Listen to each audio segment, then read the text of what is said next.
तो लीजिए प्यारे विद्यार्थियों, अब आप लोग बिल्कुल भी देर मत करो, क्योंकि देखो हमारे पास में आ चुका है आपका कक्षा 9वीं अर्धवार्षिक परीक्षा 2025-26 का हिंदी विषय का वो पेपर जो कि प्यारे बच्चों आपका 4 नवंबर को होने वाला है।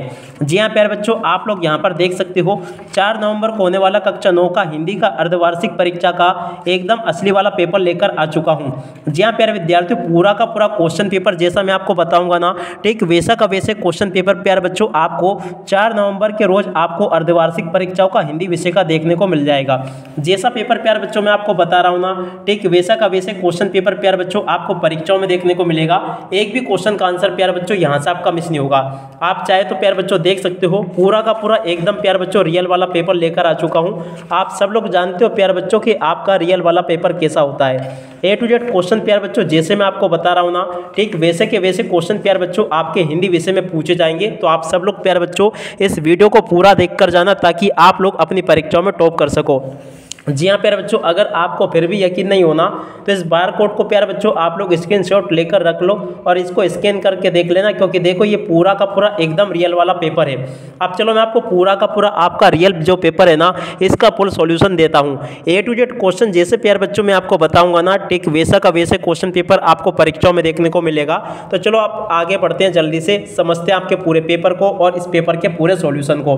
तो देखिएगा प्यारे विद्यार्थियों, अर्धवार्षिक परीक्षा के कक्षा 9वीं 10वीं 11वीं और 12वीं के समस्त विषय के पेपर प्यारे बच्चों एकमात्र इसी चैनल पर आपको बताए जाएंगे। तो ऐसे जितने भी बच्चे हैं जो कि अर्धवार्षिक परीक्षा के पेपर परीक्षा से पहले देखना चाहते हैं, वो जल्दी से जल्दी अभी के अभी हमारे यूट्यूब चैनल को सब्सक्राइब जरूर कर लो, क्योंकि देखो केवल उन्हीं बच्चों को ये पेपर नजर आएंगे जिन्होंने कि चैनल को सब्सक्राइब कर रखा होगा। अगर आप भी अपनी अर्धवार्षिक परीक्षा के समस्त विषय के पेपर पाना चाहते हो ना, तो आप लोग प्यारे बच्चों अभी के अभी यूट्यूब चैनल को सब्सक्राइब जरूर कर लो। देख लो प्यारे बच्चों, जैसा पेपर मैं आपको बता रहा हूँ ना, ठीक वैसा का वैसा क्वेश्चन पेपर आपको परीक्षाओं में देखने को मिलेगा। एक भी क्वेश्चन प्यारे बच्चों यहां से आपका मिस नहीं होगा। आप चाहे तो किसी भी प्रकार से इस पेपर को देख सकते हो, एकदम ये रियल वाला पेपर आपका होने वाला है। अब चलो मैं आपको एक एक करके सभी क्वेश्चन के आंसर बताता हूं, 1 बाय 1 करके, ठीक है। तो देखो प्यारे बच्चों, ये रहा आपका कक्षा 9वीं अर्धवार्षिक परीक्षा 2025-26 का हिंदी विषय का है पेपर। आपके पेपर का कोड प्यारे बच्चों इस प्रकार से होगा, ऊपर 902 लिखा होगा और यहाँ पर आपको 401 देखने को मिल जाएगा, ठीक है ना। यहाँ पर आपका कोड बदल कर आ सकता है, कोई दिक्कत नहीं, मगर ये वाला कोड आपका सेम रहेगा सब पेपर में, और क्वेश्चन भी बिल्कुल आपके सेम बैठने वाले हैं। टोटल क्वेश्चन प्यारे बच्चों आपके पेपर में 23 आएंगे, 75 अंकों का पूरा पेपर होगा। और इसके बाद में देखो प्यारे बच्चों, यहाँ से आप लोग इन निर्देशों को पढ़ लेना और अच्छे प्रकार से पूरा पेपर समझ के जाना। और इसके बाद में देखो, आज मैं आपको इस कोड का पेपर बता रहा हूं और बहुत ही जल्दी आपके जो समस्त जिले में पेपर आते हैं वो भी हमारे पास में आ रहे हैं। जैसे जैसे प्यारे बच्चों हमारे पास में पेपर आ रहे हैं ना, मैं आपको बता रहा हूं बहुत ही जल्दी आपको आपके स्कूल के समस्त स्कूल के पेपर देखने को मिल जाएंगे आपको, ठीक है। तो आप लोग यहाँ से इस पेपर को अच्छे से देख कर जाना। जैसा पेपर प्यारे बच्चों मैं आपको बता रहा हूँ ना, ठीक वैसा का वैसे क्वेश्चन पेपर आपका परीक्षाओं में आएगा। आप लोग इसको अच्छे से देख ले, अब पूरा का पूरा पेपर समझ ले। अब चलो प्यारे बच्चों, मैं आपको एक एक करके सभी क्वेश्चन के आंसर बता देता हूं, ठीक है। तो देख सकते हो प्यारे बच्चों, ये रहा आपका पूरा पेपर, इस प्रकार का आपका पूरा पेपर होगा। अब चलो मैं आपको एक एक करके सभी क्वेश्चन के आंसर समझाता हूं। पहला क्वेश्चन प्यारे बच्चों क्या पूछा है, सही विकल्प चुनकर लिखिए। सही विकल्प प्यारे बच्चों आपसे 1 गुणा 6 यानी कि टोटल 6 पूछे जाएंगे। अब चलो मैं आपको एक एक करके क्वेश्चन के आंसर बताता हूं, ताकि प्यारे बच्चों आप लोग अपनी परीक्षाओं में टॉप कर सके। देखो पहला क्वेश्चन क्या पूछा है, जगदीश में कौन सी संधि होगी। तो देखो प्यारे बच्चों, व्यंजन संधि होगी, दीर्घ संधि होगी, स्वर संधि होगी या विसर्ग संधि होगी। तो देख लीजिएगा प्यारे बच्चों, जगदीश में आपकी कौन सी संधि होगी। तो देखो इसका राइट आंसर आपका व्यंजन संधि सही हो जाएगा, ठीक है ना। व्यंजन संधि प्यारे बच्चों एकदम आपका करेक्ट आंसर होगा। और अब अगला क्वेश्चन, हिंदी साहित्य का स्वर्ण युग माना जाता है। तो देखो प्यारे बच्चों, हिंदी साहित्य का स्वर्ण युग किसे माना जाता है, भक्ति काल को माना जाता है। इसका राइट आंसर भी प्यारे बच्चों आपका भक्ति काल आ जाएगा। और उसके बाद में देखो प्यारे बच्चों, अगला क्वेश्चन पढ़ते क्या लिखा है, एकांकी में कितने अंक होते हैं। तो देखो प्यारे बच्चों, 4 होते हैं, 3 होते हैं, 2 होते हैं या 1 होते हैं। तो देखो इसका राइट आंसर आपका 1 आ जाएगा, ठीक है। ऐसे प्यारे बच्चों आप लोग एक एक करके सभी क्वेश्चन के आंसर को समझ ले। और देखो जैसा पेपर मैं आपको बताऊंगा ना, ठीक वैसा का वैसे पेपर प्यारे बच्चों आपका परीक्षाओं में पूछा जाएगा। एक भी क्वेश्चन का आंसर प्यारे बच्चों यहाँ से आपका मिस नहीं होगा।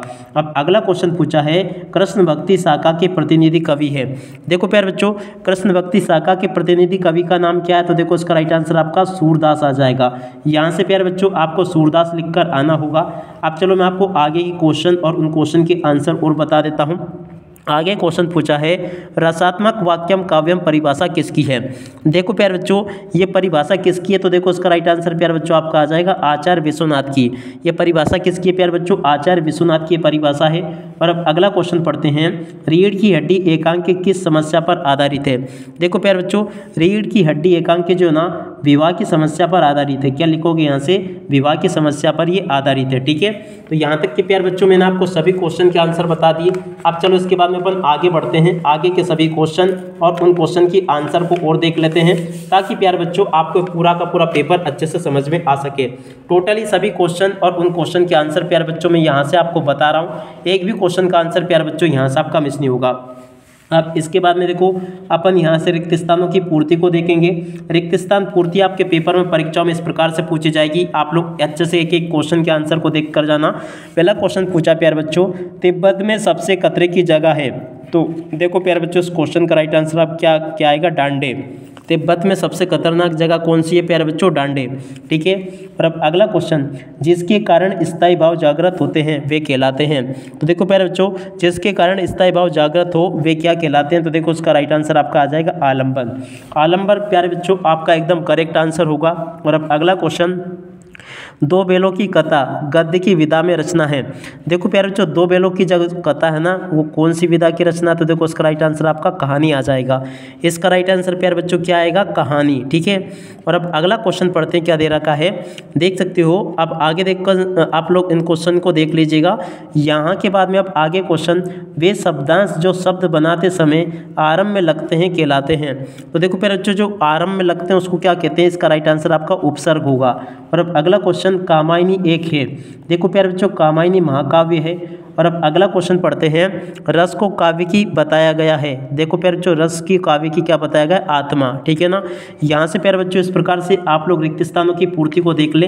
अब पूरा पेपर जैसा प्यारे बच्चों मैं आपको बता रहा हूँ ना, ठीक एकदम आपका राइट वाला क्वेश्चन पेपर है। ऐसा का ऐसे पेपर प्यारे बच्चों आपको 4 नवंबर के रोज देखने को मिल जाएगा परीक्षाओं में। ठीक है, अब इसके बाद में देखो यहाँ पर आपसे प्रश्न नंबर 3 में जोड़ी पूछी गई है। तो चलो मैं आपको जोड़ी का मिलान और बता देता हूँ। यहाँ पर जोड़ी पूछी है लासा की ओर। लासा की ओर किसकी रचना प्यारे बच्चों, तो देखो राहुल सांस्कृतिक की है। और देखो बीजक की जोड़ी का मिलान प्यारे बच्चों किससे होगा, कबीर से हो जाएगा। 3 वर्णों का समूह, ये वर्ण होगा प्यारे बच्चों, ये मिस टाइप हो सकता हुआ हो। 3 वर्णों का समूह क्या कहलाता है, तो देखो प्यारे बच्चों ये कहलाता गण। ठीक है, रात का तत्सम क्या होगा प्यारे बच्चों, तो देखो रात्रि हो जाएगा। एक अंक की रचना क्या कहलाती है प्यारे बच्चों, एकांकी कहलाती है। रीढ़ की हड्डी इसकी जोड़ के मिलान प्यारे बच्चों आपका हो जाएगा जगदीश चंद्र माथुर से। ठीक है, तो यहाँ तक के प्यारे बच्चों आपको मैंने सभी क्वेश्चन के आंसर बता दिए, एक भी क्वेश्चन का आंसर प्यारे बच्चों यहाँ से आपका मिस नहीं होगा। अब इसके बाद में देखो प्यारे बच्चों यहाँ पर आपसे एक वाक्य फिर एक शब्द में उत्तर पूछे जाएंगे। लोक में प्रचलित उक्ति क्या कहलाती है, तो देखो प्यारे बच्चों लोक में प्रचलित उक्ति को क्या कहते हैं, इसका राइट आंसर आपका आ जाएगा लोकोक्ति। क्या लिखोगे, इसका राइट आंसर लोकोक्ति इस प्रकार से। ठीक है, साहित्य के पुरखे किसे कहा गया है, देखो प्यारे बच्चों साहित्य के जो पुरखे है ना किसको कहा गया, प्रेमचंद को। तो इसका राइट आंसर क्या लिखोगे, प्रेमचंद। ठीक है, और अब अगला क्वेश्चन, बिना पूर्वापर संबंध के स्वयं में पूर्ण होने वाले काव्य क्या कहलाते हैं। देखो प्यारे बच्चों बिना पूर्वापर संबंध में होने वाले काव्य को क्या कहते हैं, तो देखो इसका राइट आंसर आपका आ जाएगा मुक्तक काव्य कहते हैं। क्या कहते हैं, मुक्तक। और उसके बाद में यहाँ पर लिखोगे काव्य। और अब अगला क्वेश्चन, ज्ञान मार्गी भक्ति शाखा के प्रतिनिधि कवि कौन है। देखो प्यारे बच्चों ज्ञान मार्गी जो शाखा है ना इसके प्रतिनिधि कवि का नाम क्या है, तो देखो यहाँ से आपको लिखना होगा कबीर दास। क्या लिखोगे, कबीर दास। ठीक है, और अब अगला क्वेश्चन, मनोयोग का संधि विच्छेद होगा। देखो प्यारे बच्चों मनोयोग का संधि विच्छेद क्या होगा, तो यहाँ से आपको लिखना होगा मना। इस प्रकार से विसर्ग लगाना है, मनाधन योग। ठीक है ना, ये प्यारे बच्चों आपका मनोयोग का संधि विच्छेद होगा। और अब अगला क्वेश्चन, विस्तृत कलेवर वाले काव्य को कहते हैं। देखो प्यारे बच्चों जिसमें विस्तृत कलेवर होता है ना उसको महाकाव्य कहते हैं। क्या लिखोगे, महाकाव्य। ठीक है, तो यहाँ तक के प्यारे बच्चों आपको मैंने सभी के सभी क्वेश्चन और उन क्वेश्चन के आंसर बता दिए हैं। उसके बाद में देखो यहाँ से इन क्वेश्चन को देख कर जाना, सत्य असत्य यहाँ पर आपसे पूछे गए हैं। तो चलो मैं आपको सत्य असत्य और बता देता हूँ। पहला क्वेश्चन पूछा है, माखनलाल चतुर्वेदी को देश की आज़ादी के लिए जेल जाना पड़ा था। ये प्यारे बच्चों आपका बिल्कुल सत्य होगा। लॉरेंस को कबूतर से प्रेम था। देखो प्यारे बच्चों लॉरेंस को कबूतर से प्रेम नहीं था, उसे गोरैया से प्रेम था। ठीक है, और अब आगे बढ़ते हैं, आगे के क्वेश्चन और उन क्वेश्चन के उत्तरों को देखते हैं, देखो प्यारे बच्चों, यहाँ तक के क्वेश्चन के आंसर मैं आपको बता चुका हूँ ऑलरेडी। अब इसके बाद में जो आगे क्वेश्चन पूछे गए आपके, चलो आपको उन क्वेश्चन के उत्तर और बता दूँ। तो देखो प्यारे बच्चों, आगे क्वेश्चन आपके पेपर में परीक्षाओं में ऐसे पूछे गए हैं, राम स्वरूप की बेटी का नाम प्रेमा था। तो देखो प्यारे बच्चों, राम स्वरूप की बेटी का नाम प्रेमा क्या था? राम स्वरूप की पत्नी का नाम प्रेमा था, बेटी का नाम उमा था। ठीक है ना, ये आपका असत्य हो जाएगा। और अब अगला क्वेश्चन, विभीषिका से तात्पर्य भयंकरता से है। देखो प्यारे बच्चों, ये आपका क्या होगा? एकदम सत्य होगा। और अब अगला क्वेश्चन, जहाँ नायक नायिका के वीर्य का वर्णन हो वहाँ संयोग श्रृंगार होता है। देखो प्यारे बच्चों, वीर्य का वर्णन जहाँ पर होता है ना, वही संयोग में वियोग श्रृंगार होता, तो ये भी आपका असत्य हो जाएगा। अब अगला क्वेश्चन, हरिशंकर परसाई का जन्म मध्य प्रदेश में हुआ था। देखो प्यारे बच्चों, ये क्वेश्चन ये भी आपका सत्य हो जाएगा। ठीक है, अब इसके बाद में जो प्यारे बच्चों क्वेश्चन पूछे हैं ना, प्रश्न नंबर 6 से लेके और 23 तक के, इन सभी क्वेश्चन के आंसर भी प्यारे बच्चों यहीं पर मैं आपको बताने वाला हूं, मगर आपको पूरा का पूरा वीडियो देखकर जाना होगा। और साथ ही साथ में प्यारे बच्चों, आप लोग इस वीडियो को लाइक जरूर कर दें, क्योंकि देखो जैसे क्वेश्चन मैं आपको बता रहा हूं ना, ठीक वैसा का वैसे पेपर आपको परीक्षाओं में देखने को मिलेगा। एक भी क्वेश्चन का आंसर प्यारे बच्चों यहाँ से आपका मिस नहीं होगा। एक एक करके बिल्कुल शांति से मैं आपको क्वेश्चन के आंसर याद करवाऊंगा। देखो यहाँ पर क्वेश्चन पूछा है, भक्ति काल को स्वर्णयुग क्यों कहा जाता है। देखो प्यारे बच्चों, इस क्वेश्चन के उत्तर को यहाँ से देख लो, ये लिखा पूरा का पूरा क्वेश्चन क्या लिखा है, आप लोग पढ़ लेना। भक्ति काल को स्वर्णयुग कहा जाता है, क्यों कहा जाता है, इस क्वेश्चन का उत्तर ये पूरा लिखा है, आप लोग देख लेना और इसको याद कर लेना। और उसके अथवा में जो क्वेश्चन पूछा है प्यारे बच्चों, छायावाद के 2 कवि तथा उनकी रचनाओं के नाम। तो देखो प्यारे बच्चों, छायावाद के 2 कवि, इनकी रचनाओं के नाम यहाँ से देख कर लिख दो, ये लिखे हैं। ठीक है, और उसके अलावा देखो प्यारे बच्चों, अगला क्वेश्चन पूछा है, कवि को कोयल से ईर्ष्या क्यों हो रही है। देखो प्यारे बच्चों, प्रश्न नंबर 7 जो पूछा है, 7वें क्वेश्चन के उत्तर को यहाँ से देख लो, ये लिखा प्रश्न नंबर 7 का उत्तर, यहाँ से लेके यहाँ तक का प्यारे बच्चों पूरा का पूरा इस क्वेश्चन का आंसर लिखा है। ठीक है, और अब अगला क्वेश्चन पढ़ते हैं, क्या दे रखा है, मानसरोवर से कबीर का क्या आशय है। देखो प्यारे बच्चों, मानसरोवर से कबीर का क्या आशय है, इस क्वेश्चन के उत्तर को यहाँ से देख लो, ये लिखा पूरा का पूरा। और उसके बाद में देखो अगला क्वेश्चन पढ़ते हैं, क्या लिखा है, कबीर के काव्य के भाव सौंदर्य की 2 विशेषता आपको बतानी है। देखो प्यारे बच्चों, कबीर के काव्य की भाव सौंदर्य की 2 विशेषता यहाँ से देखकर लिख देना, ये लिखी है कबीर के काव्य की भाव सौंदर्य की विशेषता है। ठीक है, और उसके अथवा में प्यारे बच्चों आपसे क्वेश्चन पूछा था, सर्वेश्वर दयाल सक्सेना की 2 रचनाओं के नाम यहाँ से देखकर लिख देना। और अब अगला क्वेश्चन पढ़ते हैं, प्रश्न नंबर 9, दोहा छंद की परिभाषा आपको लिखनी है। देखो प्यारे बच्चों, दोहा छंद की परिभाषा यहाँ से देखकर लिख दो, ये लिखी है। उसके बाद में देखो पंडित जगन्नाथ की परिभाषा यहाँ से देखकर लिख दो, ये लिखी है।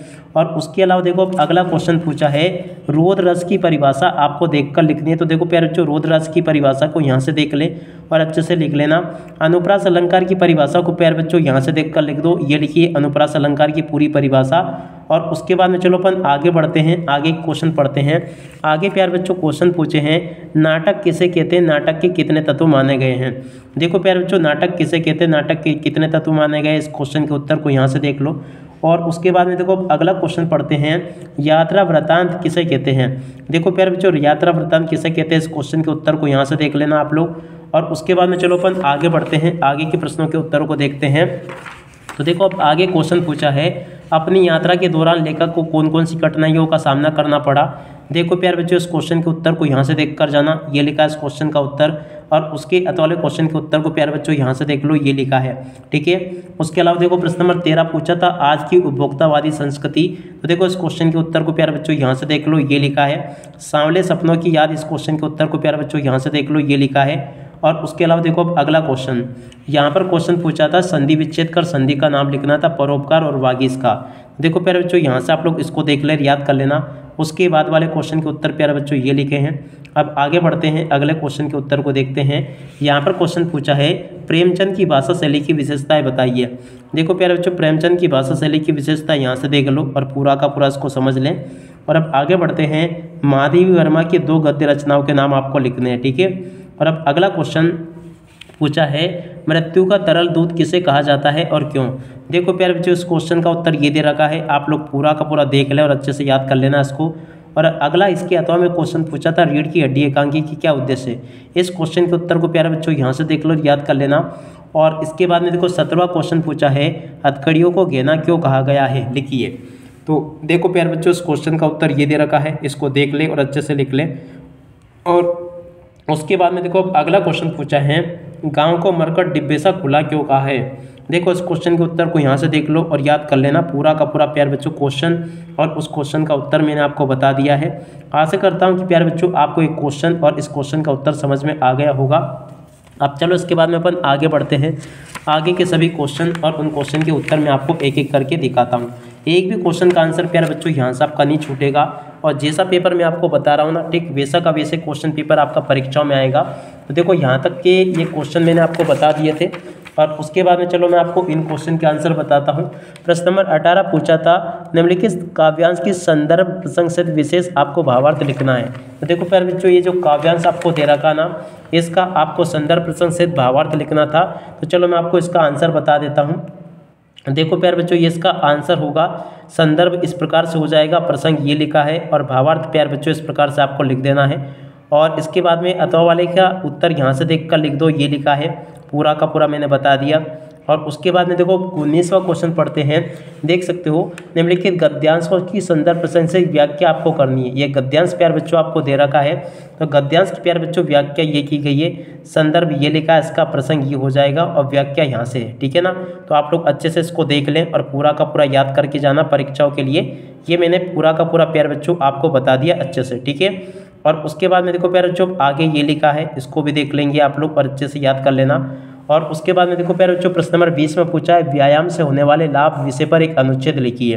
तो देखो प्यारे बच्चों व्यायाम से होने वाले लाभ यहाँ से देखकर लिख दे, ये लिखा व्यायाम से होने वाले लाभ विषय पर एक अनुच्छेद, पूरा का पूरा देख लें और अच्छे से लिख लें। और उसके बाद में प्यारे बच्चों अपने जन्मदिन की तैयारी के लिए अपनी माँ से किया गया संवाद आपको लिखना है। तो देखो प्यारे बच्चों इसको यहाँ से देख कर लिख दो, और पूरा का पूरा आप लोग अच्छे से याद कर लेना, ये मैंने बता दिया आपको।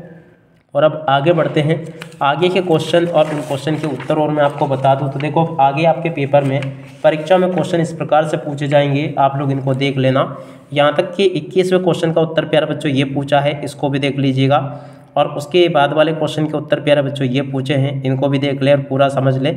और उसके बाद में देखो अगला क्वेश्चन 22वां जो क्वेश्चन पूछा है ना, ये वाला, ये आपसे अपने छोटे भाई को उसके जन्मदिन के अवसर पर बधाई पत्र लिखिए, या अपने बड़े भाई के शुभ विवाह के अवसर पर प्रधानाचार्य महोदय को अवकाश हेतु प्रार्थना पत्र आपको लिखना है, ठीक है ना प्यारे बच्चों। इस प्रकार से प्रार्थना पत्र भी आपके पेपर में परीक्षा में पूछे जाएंगे, तो इनको भी आप लोग देख लें और अच्छे से लिख लेना। इसके बाद में देखो प्यारे बच्चों अगला प्रार्थना पत्र ये दिया गया है छुट्टी के लिए, तो आप लोग इसको भी लिखना सीख लें और अच्छे से समझ लेना। और उसके बाद में देखो प्यारे बच्चों अगला क्वेश्चन प्रश्न नंबर 23, निम्नलिखित विषयों में से किसी एक विषय पर आपको रूपरेखा सहित निबंध लिखना होगा, ठीक है ना। तो जीवन में खेलों के महत्व विषय पर आप लोग यहाँ से निबंध देख कर लिख दो, ये लिखा प्रस्तावना वाला पॉइंट, ये शारीरिक महत्व। और उसके बाद में देखो प्यारे बच्चों मानसिक एवं सामाजिक महत्व, और शैक्षणिक और करियर के महत्व, और ऑप्शन आर, ठीक है। इस प्रकार से प्यारे बच्चों आपको मैंने सभी के सभी ये पॉइंट्स बता दिए हैं। एक भी क्वेश्चन का आंसर प्यारे बच्चों यहाँ से आपका मिस नहीं होगा, जैसा कि मैंने आपको बताया। और जैसा पेपर प्यारे बच्चों मैंने आपको बताया ना, ठीक वैसा का वैसे क्वेश्चन पेपर आपका परीक्षा में आएगा। एक भी क्वेश्चन का आंसर प्यारे बच्चों यहाँ से आपका मिस नहीं होगा। अब इसी के साथ में प्यारे बच्चों इस वीडियो को यहीं पर पूरा करते हैं। नमस्कार, जय हिंद, जय भारत।